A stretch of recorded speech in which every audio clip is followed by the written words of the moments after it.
Welcome to A Tale of Two Cities, a special series on WION.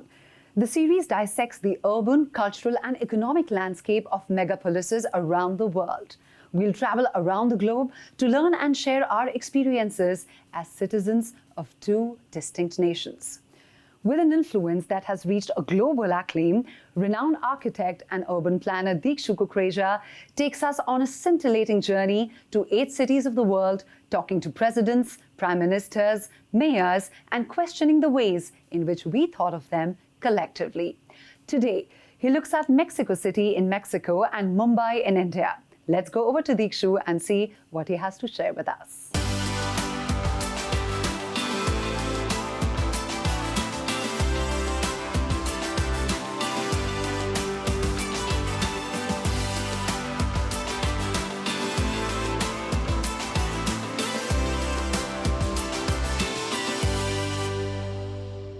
Mexico City is one of the oldest continuously inhabited urban settlements in the West and the 5th largest in the world.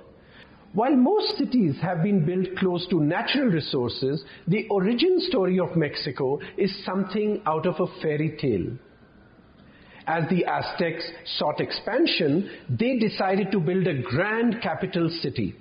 It was prophesied that wherever the apparition of an eagle carrying a snake perched on a cactus will be made, the place where it drops the snake will be the site of their capital. In 1325, the prophecy came true. The saints did see the apparition. The only hiccup, though, was that the eagle dropped the snake in the middle of a lake.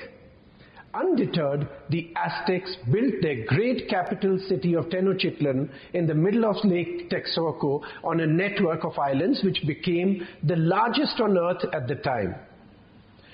When the Spanish conquistadors arrived, they destroyed the ancient city and built another on top of it. And thus, the basin of the lake became the foundation of the city we know today. The culture of Mexico is a unique blend of indigenous practices fused with Spanish colonial aspects. A group of 7 islands was stitched together, and with the rapid transformation in the 19th century, Mumbai transformed from a pastoral landscape of coconut groves and rice fields into a teeming industrial and commercial center. Mexico City and Mumbai have seen similar trajectories of growth in terms of urbanization. Is it thus safe to assume that the challenges that both the cities face today in terms of urbanism, sociopolitics and climate change too are comparable? The tale of two cities, Mexico and Mumbai, is a tale worth unraveling. And here, to help me course through this exploration, is the Mayor of Mexico City, Claudia Sheinbaum Pardo. Mayor Claudia Sheinbaum Pardo, it's such an honor to be here with you today. We have been back in India also discussing about all your achievements, all the important decisions that you take, and being the mayor of one of the largest cities in the world. So we are honored to be here with you. So I'm going to begin by talking to you about Mexico. Mexico City still holds a very important aspect that people know, that there's a huge culture behind it. And we would like to know a little bit from you really about this city's culture, its traditional values, its code of honor, etc. Just tell us more about it. Well, thank you very much for the interview. It's an honor for me too. Okay, Mexico City, we have, it's 9.2 million people, but the metropolitan area is 22 million people. We have a very long history. The first civilization is Cuicuilco. You can go to the south of the city and see a circular pyramid. It's about 800 years before this era, so it's about 3,000 years almost. Mexico City, its richness is based on diversity. In Mexico, there are 68 languages. 52 of them are in Mexico City, because we are a city with a long migrations from many parts of the country. Mumbai, in that sense, is also a melting pot. It's a city in India where it is known for migration. It is known for how people have come from all corners of the country and settled for a better life. And one of the things that I find commonality or very interesting in both the cities, if we were to talk about food, and in Mumbai also, from the origins, if we see, it was a fishing community. But then the way food changed there was all a reflection of the people. The diaspora that migrated to the city brought its own variations, experiments, transformations in food. And of course, when we talk about Mexico, Mexican food is, I think, popular all around the world. Right. In fact, I believe that in UNESCO, it's an intangible world heritage that they have. So tell us a little bit more about Okay, in Mexico City you can find whatever you want from Oaxaca, from Chiapas, from Quintana Roo, from Yucatan, from the north of the country. You can find it here. But you can find also the typical things from Mexico City, from, the ancient culture and also from new culture. There are two restaurants that are cataloged in the two of the 50th best restaurants in the world. But you have also a rural part in Mexico City where you can find tamales that it's made of maize. The country is known by its food world over. So that's quite remarkable for a country to set an identity just even through its food. And the other identity I think that world over people know about Mexico is its textile, its fabrics. And one of the amazing aspects that I found when I researched about Mexico and India was the commonality of ikat. The fabric, how that is design of fabric that is used of ikat in both the places. And again, in India, that has been very, very popular. In fact, your traditional costumes seem to be so similar to many of our traditional costumes, let's say in Nagaland in Northeast. So a lot to do with even fabric and textiles. Yeah, that's what do you have to share with us about that? Okay, we most of the fabric that use, especially women, we call it huipiles.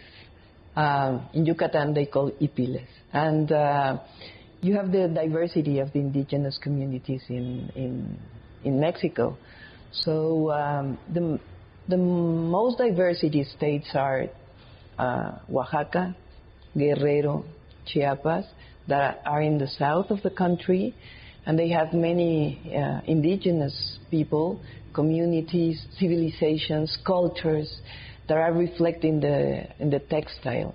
I'm going to now talk about my favorite subject, which is the architecture of Mexico and Mexican City. Now, I've been traveling around Cancun, Tulum, and of course Mexico City, and what one notices here, and it's strikingly similar to what one sees in India, and that is how you see that there is a bold use of color.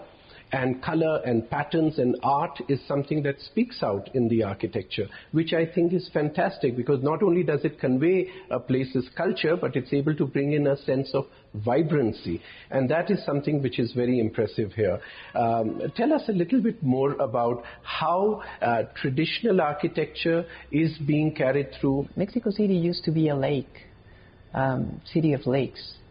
And inside the lake, there was an island that has the most important pyramids of the Aztec world. That is the Templo Mayor. Mm-hmm. You can find it near the cathedral. So you have the Templo Mayor in the 16th century, and then or before, and then you have the cathedral that is from the Spanish colony, and you can have you can see the colonial city downtown. But then you have, all the evolution of Mexico City. And you can see right now, the very big buildings that you have in Reforma, which is the main avenue in Mexico City, that you can see very, very high buildings.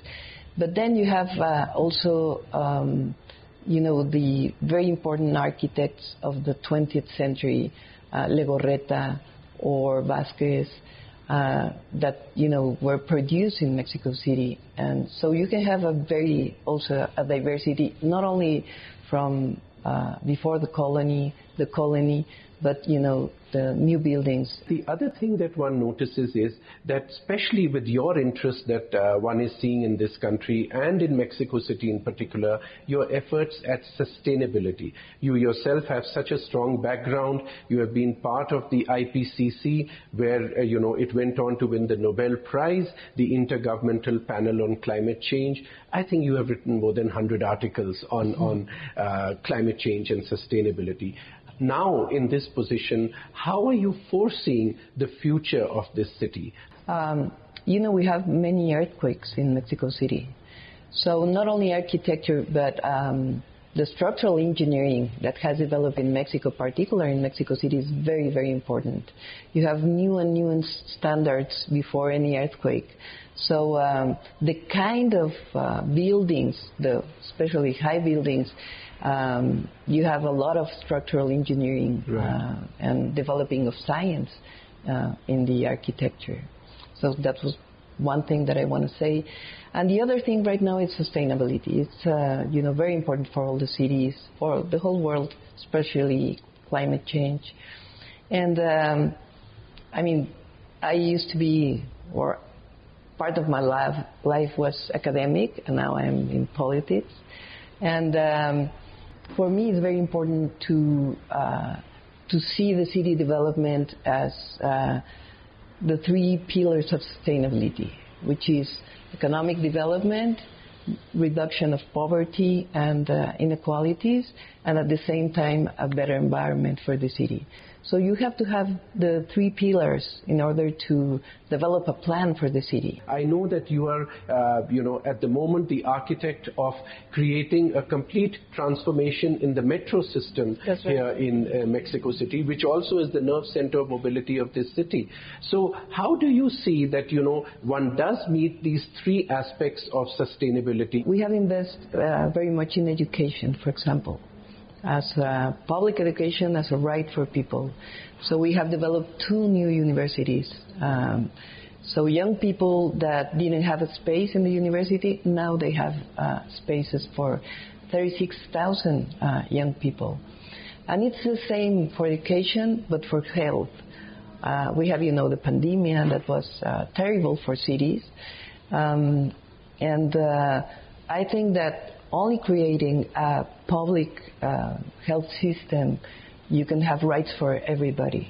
So I think mobility is also right. If you think it that way, you're going to invest in public transportation always. And you have to invest in public transportation that everybody has access to that. The way that we think is that people has to have rights for development. Absolutely. And we are creating that in terms of social, but also in terms of the development of the city for the future. Right now, for example, we have a territorial plan, but what we are going to do, we have already the plan, but we are going to create a participatory democracy. So we are going to go colony, you say? Yes. Space by space in the city, yes, to ask people if they agree or they are not, and what do they have to say for the territorial plan for the city for the next 20 years. In today's episode, we are looking at these 2 mega cities, really. Mexico City is considered among probably the 5th largest city in the world, and Mumbai city is also one of the largest in the world. Now, these kind of cities, what kind of actions are taken here towards, again, climate change and sustainability? The 2 big challenges every year Mumbai faces is the moment the rains come, you have heavy flooding that takes place, and you also have water levels which become higher and higher. So these kind of problems are really an effect of global climate change on the city. How do you see Mexico City being able to do that? Because in Mumbai already some actions have started to be taken, and India also, as you know, is strongly committed yes, to meeting the COP norms, COP norms that we have committed to. So the country is making major transformations. What's going on here in Mexico City which can have a positive impact on the global climate? Okay, so we have our own mitigation plan and adaptation plan for climate change. We call it environment and climate change plan for 6 years, and then after that. So we have especially mobility to reduce emissions from mobility. That is the main emission source in Mexico City or in the metropolitan area. And then we have a plan for renewable energy. Also a plan for energy efficiency, and at the same time a plan for water management, for the rivers that are in the city, to clean that rivers. So our 7 points that are related to, we are reforesting the city.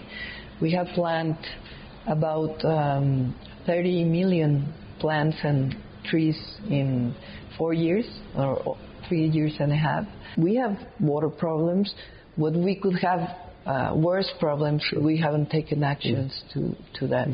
And I think it's related to both our scientific background and at the same time, our thinking that rights have to be for everybody. If you had a magic wand, how would you change Mexico City with that magic wand? To reduce poverty, it's the first one. But if you think as an environmentalist and thinking at the city, to have small communities that have everything inside, right? Self-sustained communities. That's right. In a way. Right. That's right. Yes, yes. I think that would help for mobility, would help for everything. Right, absolutely. Right. And we also in India post-independence started following this, what we call it, the Western model. That's exactly right. The same thing that, the planners took a city plan and just put in these different land uses in different parts of the city. And now we are going back to the age-old practice of being able to create self-sustained, mixed-use communities. So it's good to hear that it's happening on both sides of the planet. Here, for example, we have an industrial park, and we just create the possibility to build buildings and households there for the workers that work in that industrial park. Right. So that's what we're doing right now, to have mixed uses. As an architect, what do you think of vertical cities, taking into account like Mexico City of Mumbai? Mumbai, of course, is one city in India which has skyscrapers sort of, reaching the sky, or at least the tallest buildings of India come up in Mumbai city. Today, population has increased manifold, and land is becoming a scarce resource. It is a finite resource. So I personally think that vertical cities is the way the future holds for us. I think what we need to bring into these vertical cities is that culture, that a sense of community. So even if you have, let's say, a residential condominium tower or an office building, you should be able to create community spaces within that vertical building which allow people still to come and interact with each other. I agree with you. I think migration control has to be with the development of other development poles in the country, right? Yes. Because people are migrating for necessity. So you have asked me about the historical importance of Mexico City. So now I ask you, what's the historical importance of India, especially in Mumbai? So I think there are very interesting parallels between Mexico City and Mumbai. Even if we look at historically how these two cities were established, really going back into the story of Mexico City and, being a lake and then the city getting developed. Even Mumbai was really just a few islands, and up until the Portuguese had them, when the Portuguese were colonizing these islands, there was no development. It was just rice fields and open land which was for farming. But later when the British came, and then the policy of really joining or stitching together these 7 islands together, and then development started here in this area, and soon it started becoming more and more the financial capital of the country. Like Mexico City, and now Mumbai is a melting pot. Really, when we search and we dig deeper and deeper into the history of these two cities, we find tremendous similarities in how they have evolved historically, and even today in current times, the kind of position of power, so to speak, or significance that they hold in the entire world. So thank you very much. No, thank you very much. This has been such an engaging conversation. Oh, great. And I hope in times to come, we can bring in an idea exchange which can start happening at different levels between people to people, government to government, and we can learn from each other to solve the problems or challenges that both the cities have. My discourse with Mayor Claudia Sheinbaum Pardo revealed many-fold the similarities between both the cities. Mexico City and Mumbai are quite literally on two ends of the globe. Yet they are a befitting example of how people living in these cities, even though tens of thousands of miles away, can share a similar historical past, as is seen in the use of stone emblems in their temples. Most importantly, Mexico City and Mumbai face an existential threat due to the imminent climate crisis. Mumbai is in a need for immediate mobilization of relief for frontliners whose industries are at the risk of sudden cessation, especially the fishing community who are already facing a depression in their trade. The city of Mexico is sinking at, some say, a rate of 50 centimeters per year, which means that the whole city would have sunk by 20 meters by 2080. This fight cannot be won alone unless there is open shared resource that can inspire change and create awareness about the severity of this crisis. It is a city which is listed in UNESCO's list of most creative cities. I think Hanover is a very special city. We are a cultural city, a city of music, and that makes us quite special when it comes to planning the transformation of Hanover.